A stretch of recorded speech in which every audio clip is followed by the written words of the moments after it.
All right, can you hear me now? Sorry, we just had we had our first staff meeting and it went a little long, but thanks for the patience. Thanks for coming out on a snowy, kind of a bad morning. Snow at the racetrack was going sideways all night, and now that we have cameras, I just couldn't sleep, so I kept waking up and looking at it. That's like my fidget spinner, but really appreciate you all coming out. It says a lot that this room is full, like this part of the room. I don't know another track that's done this, and it says that everybody wants to invest in themselves, and I can tell you, we want to invest in you, and this is something that doesn't stop here.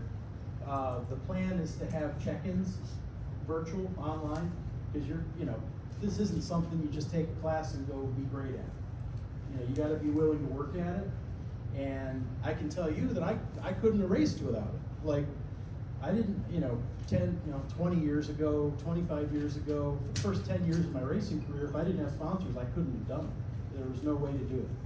So for me, it was a matter of survival. I had to do it. A lot of you are, you have sponsorship from various sources. Hopefully you can take something away from this. And I want to make sure I can be as helpful as I can. Randy's going to be helpful. Randy's running the business operations with me, and my wife Lisa. Who all was at the driver's meeting? Okay, so there's a lot of people that still haven't met Lisa and I. And I was surprised.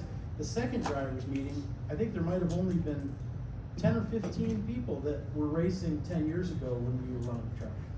When I was running the track, Lisa wasn't here because we hadn't met yet.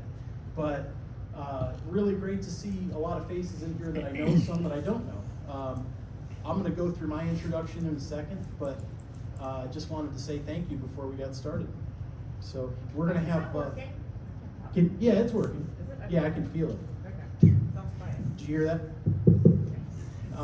We have lunch coming in at what time? Noon? It's supposed to be delivered at 11:30. Okay. So I we'll figured break. I'll set it up. We'll break at 12.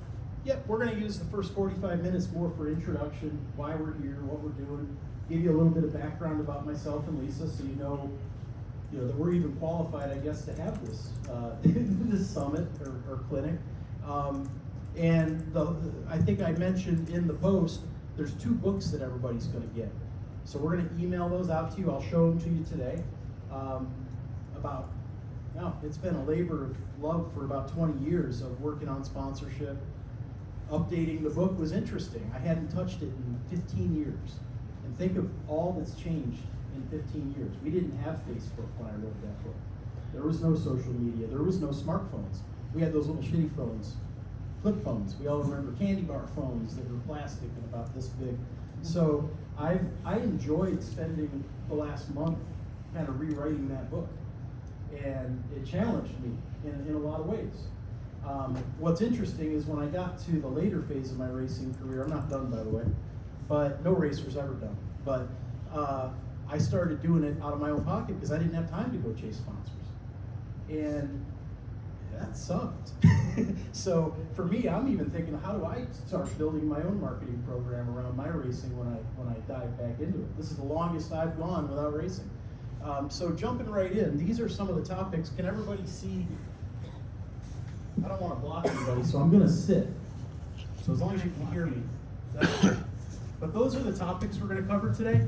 It's really a reflection of the book. So when you get this book, those are the chapters of the book. So the one book is 100 pages, the second one's 130 pages. It's a lot of content. I'm not going to read every part of the book today. It's going to be a lot of storytelling. I want you to help me understand what you're trying to do too. And I'm going to call on some of you, and it's okay. This is a pretty open environment here. First and foremost, I'm a racer before I'm a business person. That's where I grew up. That's what I did. Yes, I've done a lot of stuff on the business side, but I'm a racer. So you can talk to me like a racer. You're not going to talk to me any different than you would talk to somebody in the pits. So I'm looking forward to kind of going through this whole thing. That's where it all started for my family at State Line, 1962. That was a car my grandfather owned. So I've been around, little introduction on myself, I've been around the track a long time. So long, here's an old one. I think that photo might be in New Beginnings. I don't remember that day, but I sure as hell would love to have that many fans in the stands. So, yeah, my dad raced. My grandfather owned cars in '62. My dad started in the mid-'70s. Won a couple championships in the cadet class when it started. And then limited lates, he went into limited lates. And that's, you can see here kind of his background. So I share this with you because this is part of who I am. And I was in the same boat all of you are in. I didn't know how to do it. I had nobody to teach me how to do it. I had to go out and learn it. And I had to make about 2,000 mistakes trying to get racing sponsorship. And what you're getting, hopefully what you can get from me, is all the mistakes I made. I'll get a little bit into what Lisa and I do for our day job, but we have a lot of consultants that we hire. And consultants, a lot of people think, oh yeah, I've heard bad things about consultants. Yeah, some of them kind of rip you off. They don't really know what they're doing, but the way I see it, consultants are selling you their mistakes. They'll tell you all the things not to do. They might not tell you what to do, but they'll tell you what not to do. And that's kind of how you should think about this. I'm gonna help you understand all the things not to do and some of the things to do. But I've gone down so many paths that didn't work. Hopefully I can save you from a couple of them. So getting into my racing career, you might recognize a couple of these cars. The 13 and the petty looking 18 ran at State Line in Erie's. That was a car my dad built in 1990, and then I started getting into asphalt, you know, when they built Lake Erie Speedway and Holland, and then I ran some ARCA. So again, just a lot of 18 cars through the years, a lot of logos that I'll share with you, and some of the stories around how I got those logos. Who here loves Smith's hot dogs? You know, that was probably one of the most successful sponsorships I ever had. And I'm sure there's people in this room that have contacted Smith's hot dogs.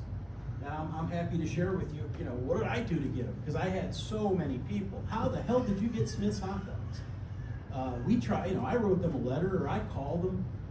It's what I said and how I said it. I'm going to share those types of tips, you know, today, and give you the material that you'll get that you can email if you have a question, talk about it. If you try something that doesn't work, hopefully you'll bring it to one of the check-ins that we have. We're going to do those once a month, so we're going to do 2 or 3 of them before the season. But that was a very successful sponsorship, and again, hundreds of racers have tried to get Smiths. You know, that was a multi-year, 3 or 4 year deal for me. Built a whole hot dog car around it. So, all that said, and my kids race too. Karts, Legends. Right now they're not racing anything. They're in that in-between high school and college phase. But this is what Lisa and I do for day jobs. So a lot of you have heard about One Rail. That's a company that we built, started at the kitchen table. You know, it's a delivery company, basically. It's a delivery technology company. And we power same-day delivery, next-day delivery. Right now, it's like top 100 fastest growing tech companies in the country. And we've grown the staff now to about 250 people. We do about 250,000, 280,000 deliveries a day. It's a lot. So if you know Advanced Auto Parts, our software runs that. All 5,000 stores, every Lowe's store, every Tractor Supply. Our software and our drivers, in some cases, are running those deliveries. And the reason I share that is there's a lot of stuff I've learned on this journey that you'll find in this book update, such as how to just conduct business. How many people own their own business in the room? There's a lot of things, you know, if you run your own business, that you'll get from these books. It's not just racing; it's just how to sell, how to follow up, how to break through in a competitive situation. And there's nothing harder than racing sponsorship. You're swimming upstream. Yeah, I'm not trying to be negative right now. I'm just trying to probably tell you what you already know, which is it's really, really hard. And let me ask a question. Why do you think it's so hard? Why have you been told no? I'm not even going to ask you if you've been told no. I know you've been told no. Who wants to kick it off? Yeah. If you don't mind, name what you race and what is your 2025 racing goal? Dave Ferry and Craig Cartman's son Josh drives from various tracks in the area. 2025, we've got a Super Late motor. We're going to try and step up to the Super Late.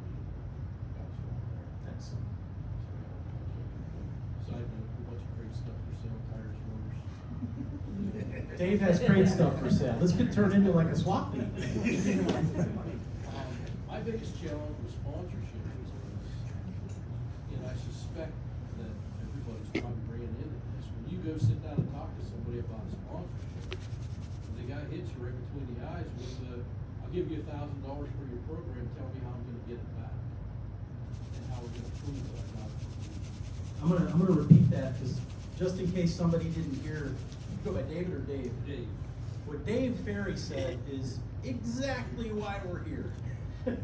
Like, you nailed it. Dave said he'll pitch his sponsorship, and he's, by the way, you're lucky enough to get somebody that will even give you that grace, right, to prove to them how they can get. Most people won't.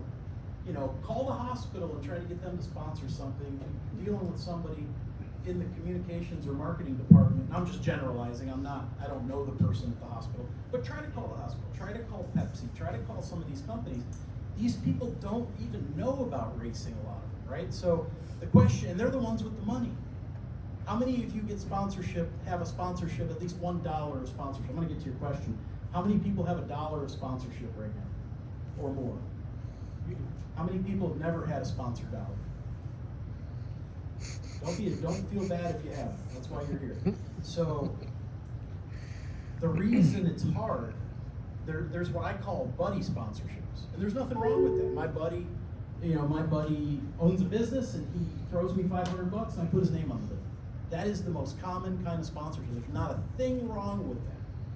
But you're going to run out of buddies. Your racing goals are going to go further than your buddies, unless your buddies really love you, right? And they're going to buy you a stacker and everything else. So what David said is, if he can get somebody to say, hey, I'll give you some money, I'll give you $1,000, the next question out of their mouth is, how do I get it back? And by the way, they want more than 1,000 back. Yeah, they want 3,000 2,000. back. That's the challenge, is to break through with some of these companies, Top Supermarkets, Wegmans, Country Fair, Quickfill. Those are the companies that have the money. They're the ones that have the marketing budgets. And there's ways, and there's a lot of companies to go get. I think you'll see when we get through this, the area that we're in is a much bigger area than just bus stop. You know, State Line reaches about, 120 miles we draw from. Now, 90% of fans come from within 60 miles, 50, 60 miles. But we're going to go into that. That's part of what we're going to cover, is how do you think about where you're fishing? Think of it like fishing. How big is your pond? Because if you go beyond that pond, you're not going to have any success, because they're not trying to reach fans there. So what Dave said is a big deal. And that it's called return on investment, ROI. I give you $1, I want 3 back. That's just the way business works. We have been blessed, lucky. Certainly, sure isn't my good looks, but we've raised $110 million of venture capital for one. That's the only way you can build a company that fast. They all want 10 times back, so you can do that now, right? So I know what it's like to be in the hot seat of having to give money back. You're in the same boat, and I'll tell you this: whether somebody's giving you 10 million, 20 million, or 2,000, it's the same level of intensity. It's the same level of intensity and same level of pressure. You're under the same pressure I am, it's just different commas and zeros. And we use that money to grow the company before the revenue comes in. The revenue comes and we get more money to grow the company. That's how investments work. Sponsorship isn't quite the same, but the expectation is the same. I'd love to hear another. David, thank you for that. One of the things that, my name's Jim Tower. Both my son runs Pro Stock, and my daughter's starting Pro Stock this year. One thing that we've run into is like the smaller businesses is that they hear the word racing sponsorship and they're like, whoa, because they're like afraid that you're going to hit them up for huge amounts because they hear racing and they know it's expensive. Why do you think their initial reaction? Take the expensive part out. Why do you think they won't listen?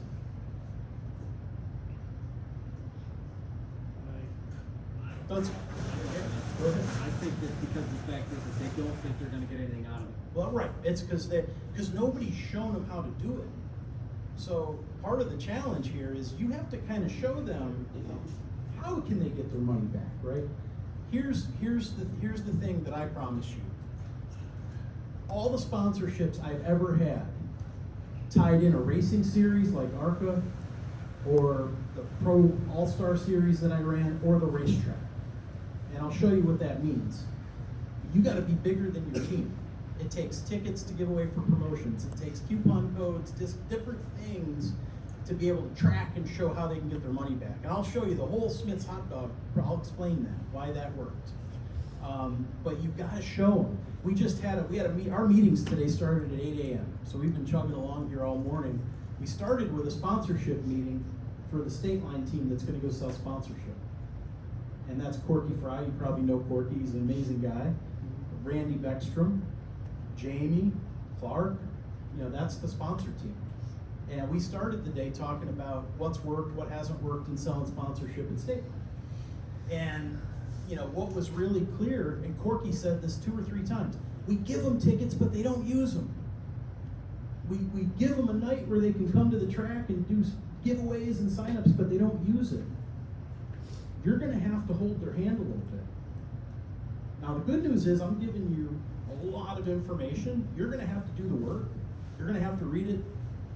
If you don't know something or it doesn't make sense, I would be the last person to judge you. I've had to learn everything myself. So, like I said, I've tried to make this, I've sold this book for a long time. And I haven't sold it, again, for about 15 years, but early on, I sold quite a bit of these books. It's written the way a racer thinks. And I feel like I'm a translator. Racers have a certain style. And this book is hopefully meant, it's easy to translate and understand some of these business concepts that you're gonna be talking to people that know nothing about racing. You can speak their language. And that's part of what I'm trying to help you do. So, good question. It comes back to you. You're gonna have to lead them along a little bit. And there's one book that gives you 20 different industries: fast food restaurant, tire shop, different industries, casino, and it gives you a complete marketing plan. It tells you exactly what to do. So you have to think about it. You got to put it in your terms, right? Everybody's going to leave here today with the same tools. You're all going to get to a different place, and you'll get there your way. Because that's the thing. They're buying you. At the end of the day, they're buying you. And I'm going to point out some racing sponsorships that have been very, very successful because the driver aligned with the sponsor. And I'll show you one that I worked on that I didn't get. I invested thousands of dollars trying to get this one sponsor, and I didn't get it. And sometimes you're going to invest time and money and not get it. You got to be willing to say, you know what, on to the next one. Failing is okay. There's no failing if you don't. Failing is if you don't come back and try again. Learn something from that. Go on to the next one. One of the hardest things for me growing up, I've always been really competitive, and my dad, before I started racing, I could never understand, why doesn't Dad just go get a sponsor and we can run Daytona? It's that easy, right? Just come on. And so I'd watch these NASCAR races, and think it was entirely possible to go do that. And I think part of my problem is, not a problem, I think part of what defines me is, failing is okay, as long as you come back again. And that's kind of my story with the racetrack. Those of you that know, I ran it in 2014, made some bad decisions, went through a divorce, ended up not buying the track, and it was painful. It was painful financially, it was more painful emotionally. But I'm here. I'm here because I care about this racetrack. And I'm very competitive, and I want to make it even better. It's already great, I want to make it even better. And it really comes down to putting more fans in the stands. The on-track, what you guys do on the track, the number of cars we have, find another racetrack that has 130 to 150 cars. Good luck. And that's a credit to the Scotts, the Turners, Mark Matthews and his family building that kart track. How many kart racers? Any kart racers? I know one right there. I met him at the driver's meeting. Any others? Awesome. Is Caden Bush here? Caden sent me an email on karting, and she listed all the drivers that started on the kart track that now race on the big track. And that's something we just got to keep investing in. So that's something you know, that we're gonna keep doing, but where we can make the track better, Lisa and I, is putting fans in the stands, things like this that can help you. You know, we got a bigger schedule, you're gonna need more money to get through that schedule. It's the truth. You're gonna burn up more tires, you're gonna burn more fuel getting to the track. It's expensive, and I know that. So that's one of the reasons we're doing this and trying to be as helpful as we possibly can, because I empathize with it. I've been there. I ran 45 races one year. It was 3 nights a week, once a month, and I'd leave home on Friday and I'd have like $10 in my bank account. Like, I'm not sure how the hell I even got home, but thankfully they paid cash. And we did well enough to get paid. But, you know, at the end of the day, we all have the same disease, we all have the same addiction. This is no different than any other thing, you know, that you get in your blood. Just gotta find ways to make it easier to do. So One Rail has been a lesson, you know, for Lisa and I, and there's a lot of things that we're gonna apply here that we've learned at One Rail. These are some of the customers we have at One Rail. So I'm used to working with big companies. These are companies we do delivery for. Just giving you background on what One Rail does, because I've had some of you, I know one guy, ask about, would One Rail sponsor a car? And I'm gonna show you exactly why we won't. I'm not being mean. There's a lot of like logical reasons why One Rail doesn't sponsor a local race car. So we're gonna learn about markets. Anybody want to guess how we think about what a market is? There's gonna be a lot of terms, so there's no bad answers here. I'm gonna put Dan on the spot. What's a market, Dan? How many eyeballs you're getting in front of? Yep, a market. Dan said how many eyeballs. That's pretty right. Yeah, there's 2 types of markets. There's the market that you're racing in and that you're reaching fans on the track and off the track. We call that the target market. But then there's the other market. It's called the trade market. And that's the market that the sponsor cares about. And sometimes they don't overlap, and that's why One Rail doesn't sponsor a local car. You know, we're marketing to companies that are not based here. You know, we're marketing to companies like Lowe's Home Improvement and Home Depot. So it comes down to markets. You know, there's a lot of things you're going to learn here, but there's not a lot to learn. Believe it or not, we're going to cover it all today. The rest of it's just going to be practice. This is what it looks like, how One Rail, if you've ever done an online order from Lowe's, this is how it works with all of our customers. You don't see One Rail's name anywhere. Nowhere, right? So what would we benefit from sponsoring a car? It's behind the scenes. It's called a B2B company, where we sell to businesses. We don't sell to customers. Race fans are at the racetrack, but here's the thing. If we were selling companies around Jamestown, around Western New York, then it would be what's called a business-to-business sponsorship, and those work too. How many people are in trucking? Anybody in the trucking industry?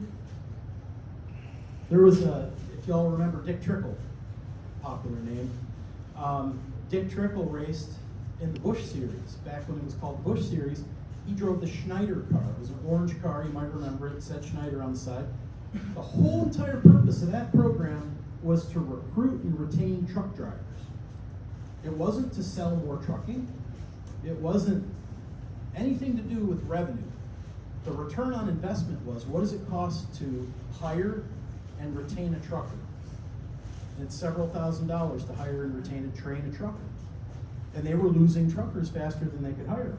So they leveraged that NASCAR program to build morale with the truckers, to have events at the racetracks with the truckers. Sponsorship is way deeper than what you see on TV. What you see on TV, does anybody know Tim Zock? I know there's gotta be people in here that know Tim Zock. There's Bump here? Yeah. There's Ward Show. There you are, yeah. Tim Zock had a great saying, racing, ... what's fun on TV? You know, it's hard, right? But there's a lot that happens you don't see.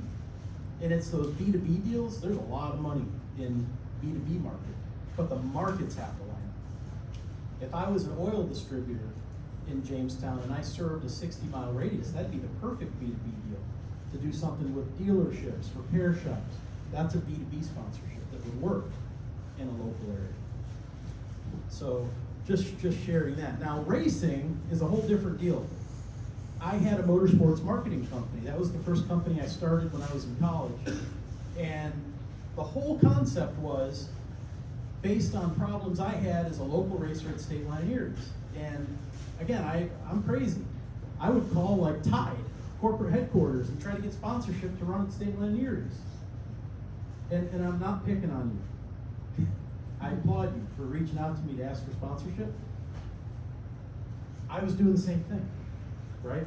Why the hell is Tide gonna work with me? I wasn't even that good. I was maybe a top 7, top 8 driver.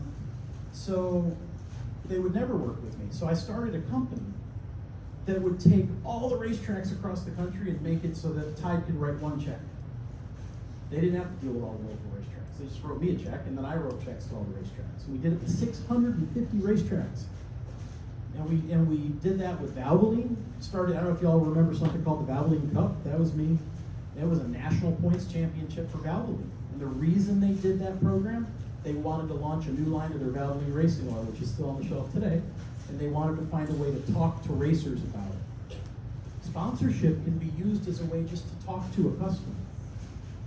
Because they didn't have a marketing channel to racers, hardcore racers. They didn't have that. It was all just DIY, at AutoZone or O'Reilly. You go buy it to change oil in your driveway, not a high performance synthetic line of oil. So not only did I land, that was about a $2 million deal for my little company when I was 25 years old. I also got a free engine out of it for my car at Lake Erie Speedway in Holland because they wanted to run a wear test. So I ran as many races as I could. I figured, fine, I'll show you some wear. We ran, I don't even know how many laps, 10,000 laps? It was a lot of laps. And then I had to give the engine back at the end of the year. They did a full analysis on it, wrote a journal article. I'm going to show you, so there's some different ways. Some of you, I know, go to PRI. That's one angle at PRI, is to be a research and development outlet for some of these companies that are trying to develop new products. So I fell into that on the race car side. But on the marketing side, we gave Valvoline a way to reach racers. Kyle Busch, that was my deal, Quicker Steak and Lube 200. We sponsored Kyle. I put a chicken in Victory Lane, he hated that. There's a bucket of chicken on top of the car, we did that. So that was just all exposure. There was no strategy to that sponsorship. It was just Quaker Steak and Lube was trying to get their name out. I know, I'm not even gonna ask, I know you all know exposure is the number one thing, that you're probably thinking about in terms of what you can give a sponsor.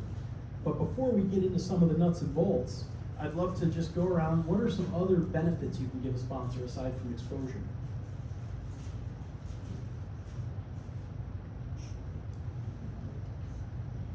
Yeah.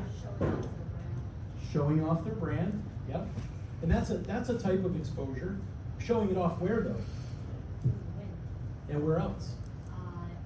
In the pits, out in the pits, every day, during the racing season, out of the racing season. Out of the racing season where? Family, friends, Facebook. Facebook, there it is, that's what I was looking for. So the thing we have now that we didn't have before, that we have to pay a lot of attention to, and that was the biggest thing I had to do when I rewrote this book, was think through, how do you leverage, where does digital fit into it? And digital gives a sponsor a 365 day a year program. Used to be you just got exposure when you went to the racetrack. Now you get exposure in February. That didn't happen before. That's a new thing. So that's something we'll dive into. NOS Energy Drink, they had never sponsored anything in stock cars. And we ended up getting them on an ARCA car at Daytona. There's been some other programs. U.S. Army, we did recruiting promotions at NASCAR, local NASCAR tracks. Their cost to acquire a recruit's $50,000. That's the cost. If you account for all the promotion and marketing that goes in to getting a recruit, if they get 100 recruits or 100 prospects to sign up that are interested in the Army, it might be they get one. So it's very expensive. And that's something called customer acquisition cost. Again, I have examples of all these things. I don't expect you to remember all these things right now. We're going to talk about customer acquisition because that's a big button pusher for a lot of these sponsors. They all know what it costs to get a customer.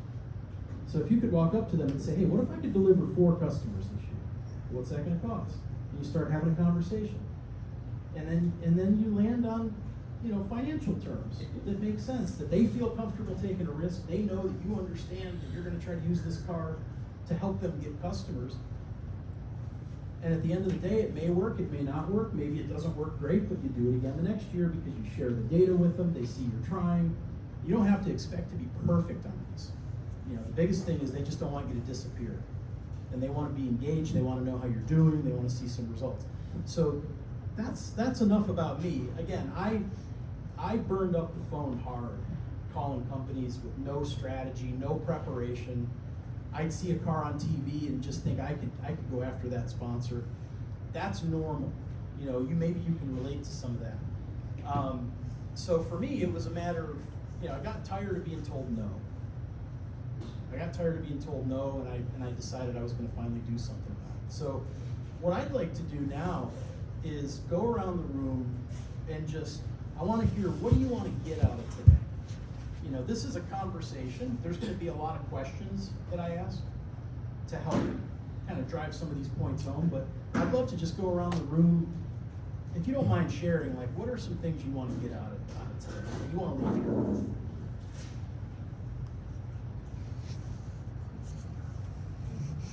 How about you? Information, what's your name? Dylan Hauser. And what do you race? Cool. What class? Pure stock. Okay, the rush stock? Yes. Rush stock, Dylan Hauser. What's your goal? Get on track? Yeah. Dylan wants information. And I think we're all here for that. Good, thank you. I race challengers. My main goal is I already have some kids lined up. I want to know the right numbers. I don't want undervalue myself. I don't want overvalue. All I know the right terms to use with the bigger companies I'm talking to, stuff like that. How many of you, so great point. Name again? Natalia, yes, I remember you from the driver's room. So,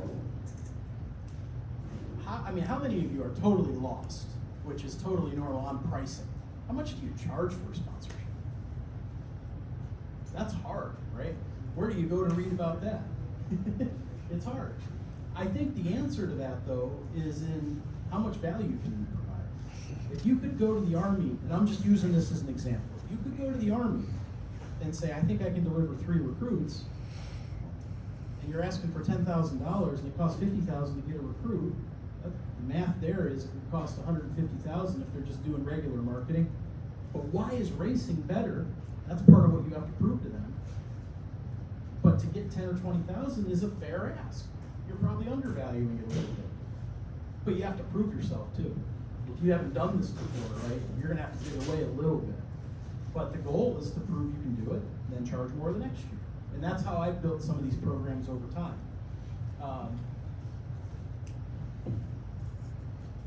Oh, you got one in the back.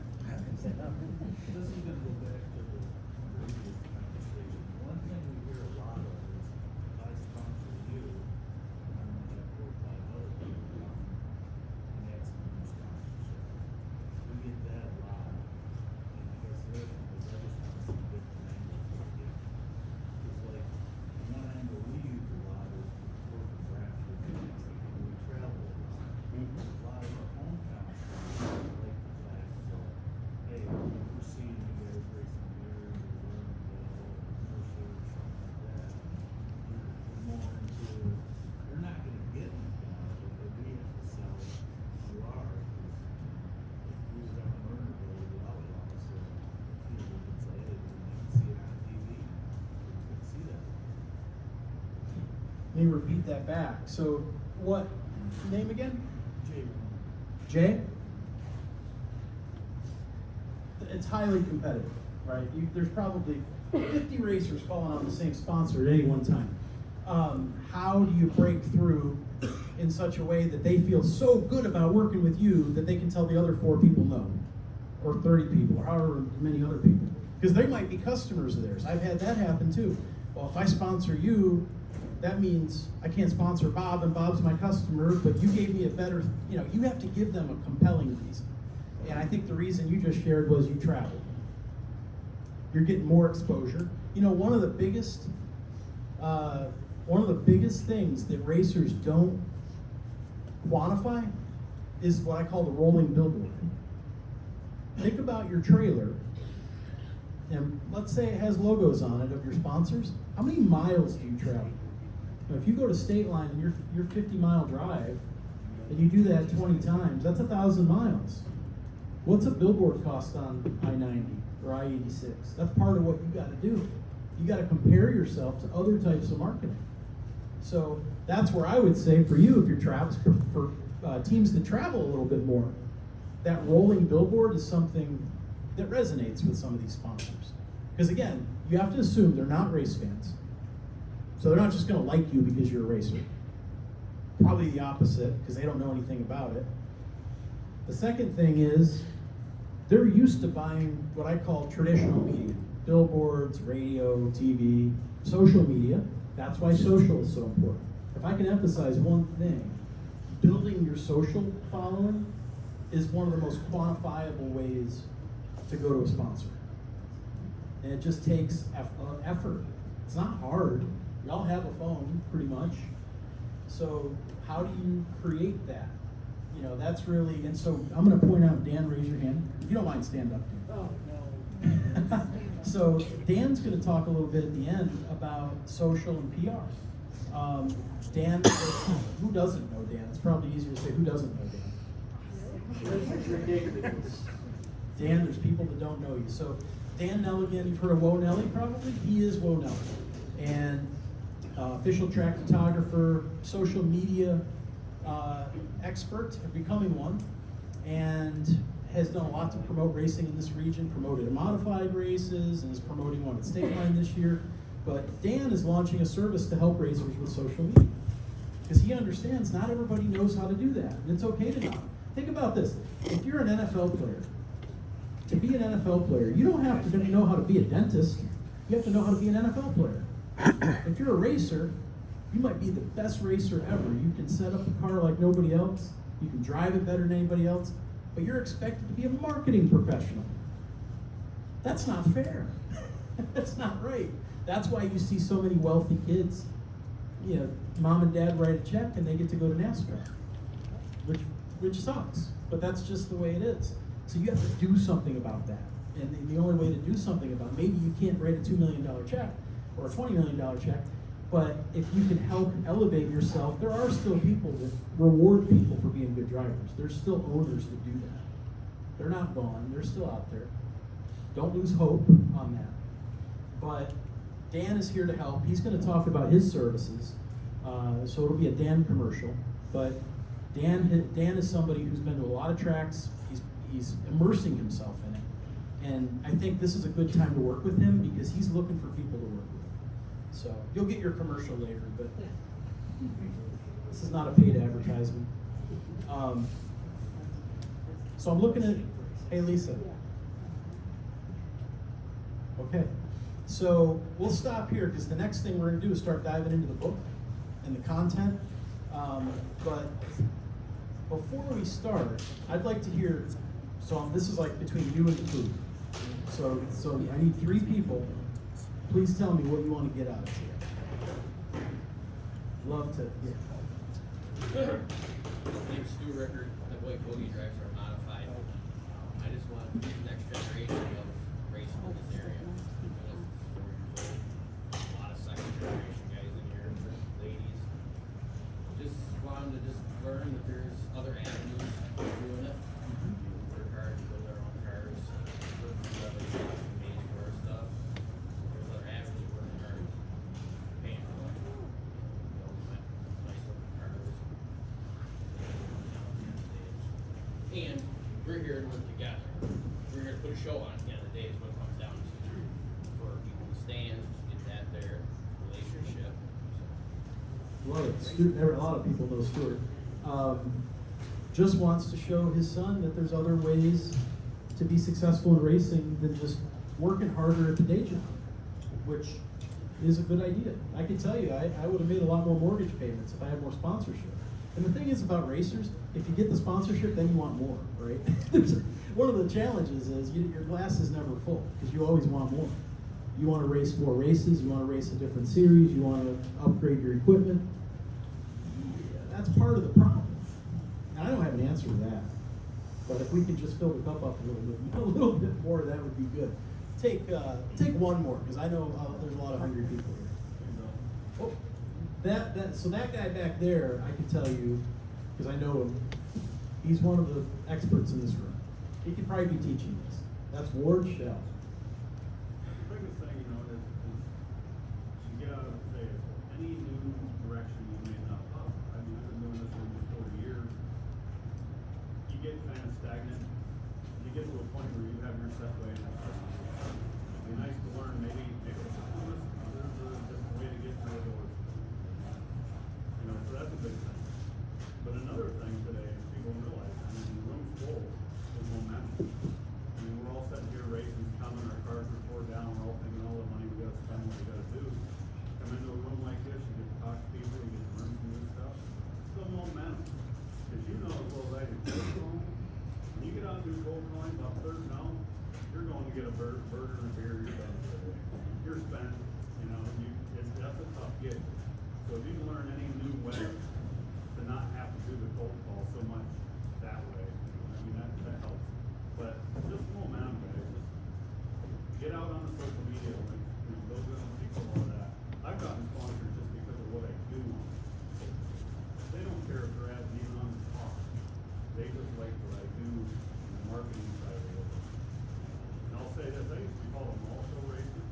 And it used to bother me. But you know what? When it's covering your budget for the year to go racing or whatever you're doing, a mall show or a one-day show or a touch a truck thing, let people tell you what you want. What's a mall show? I don't even know what that means. I don't know what that means either. Let's call a mall show racer. Because I guess I do 3 or 4 mall shows a year and have a nice car and a nice product. And everybody's like, well, yeah, what does that do? You know? That's why you have 20 plus marketing partners on your car and you can afford your budget away. How many times in the past 25 years have I called you? I've never called you. No, we've talked about other stuff. But I've never called you. No. You've never called me either. But I know that you're one of the experts in the room because I see what you do. Because I'm seeing. Yeah. That proves the point. Yeah. I know who you, we know each other. You know, a lot of people in here, I know, but I don't know, right? We never talked, never had a deep conversation. I know what I know because I'm always watching. I might not have been here, but I'm watching. And I see who's promoting. I see who's not promoting. And you know, Ward, you've stuck out. You know, that's because you've worked at it. You know, and it takes a lot of effort. Well, you made a point earlier. We all have smartphones. Right. You know, and everybody says, oh, it's hard to do it. If you're sitting there waiting in line, you know, whatever you're doing, waiting for your wife or somebody to come out of the store with you, that computer in your hand, it takes nothing to get on there and put a plug out for, say, like you're Smith Hot Dog. You're sitting there, you put out a plug for Smith Hot Dog on social media. You know, they see that. That's a win for them. And another business might see that. Well, look what he's doing for the company. You got it.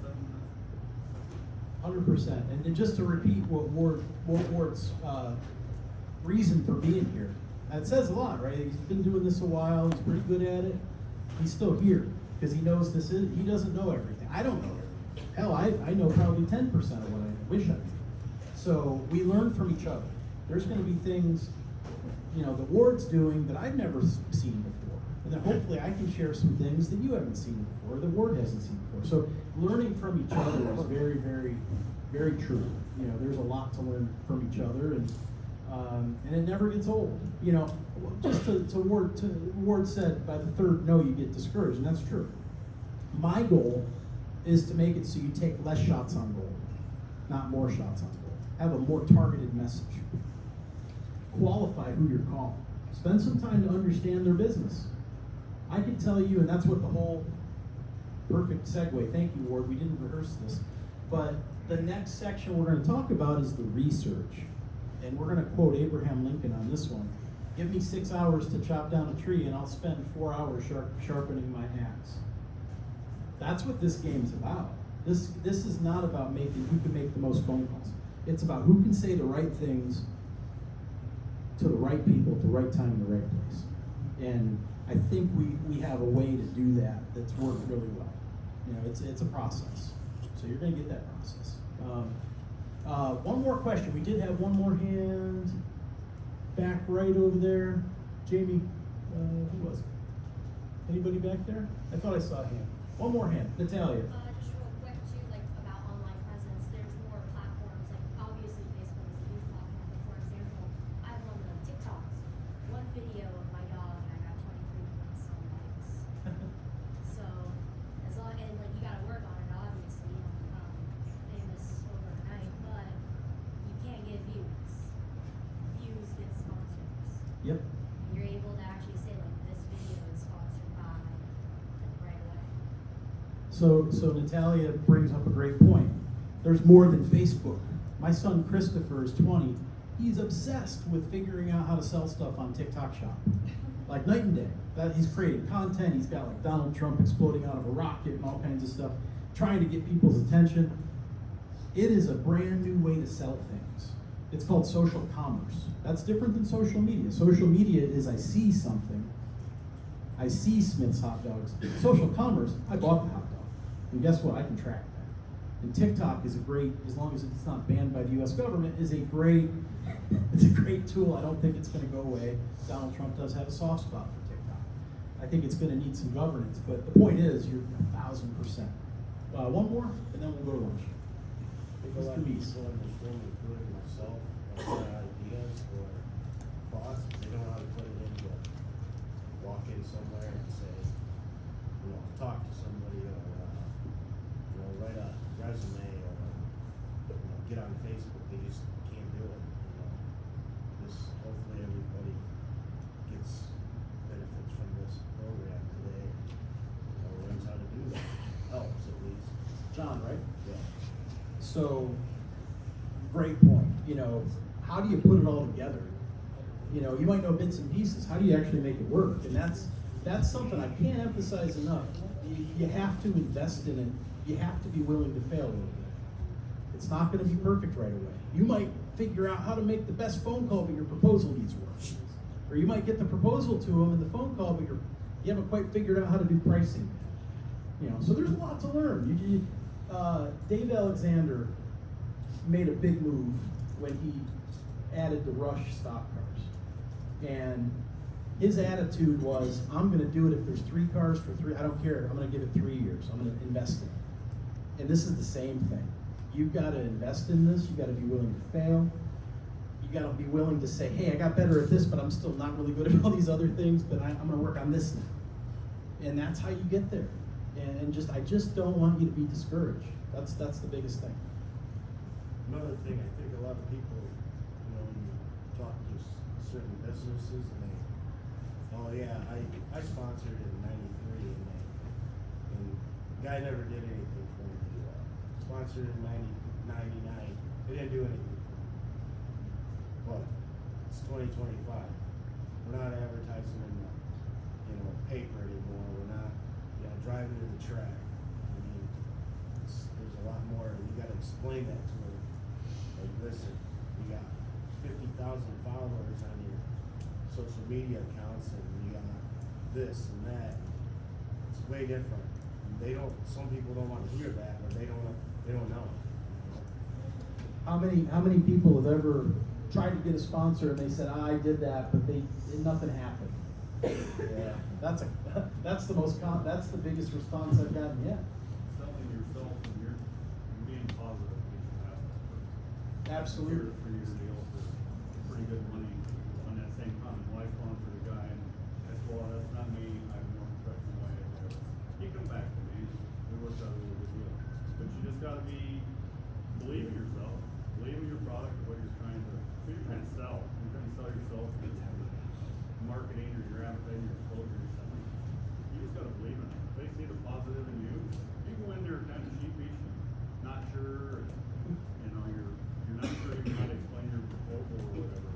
You're already in going out the door. You know what I mean? So you got to really believe in yourself. Yeah, what Ward just said is so I have a whole section on what he just said, and everybody knows what it means to be arrogant. Arrogant's not good, but being confident's real good. And there can be a confident arrogance that is nice to people. You're respectful to people. You don't feel like you're better than people, but you feel confident about what you're doing, and it takes some practice. You know, you have to believe in yourself before somebody's going to believe in you. And that's the truth. And maybe you've just got to fake it a little bit if you don't believe 100% in you.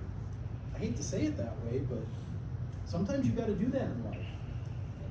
Fake it till you make it. You know, that game, that's totally true. I mean, every startup I've ever had, we had to pretend we had a product before we had one. It's like Tucker. Anybody saw the movie Tucker? He didn't have a car, but he was selling a car. Well, that's exactly how all three of my startups have been. Yep. So, 100% true. Let's okay. she's not Okay, so if there's a table, you can go down both sides. It's Wegman subs. There is Italian, roast beef, ham, and turkey. There's chips. There's cookies, my favorite part, and all the fixins. So help yourselves, and then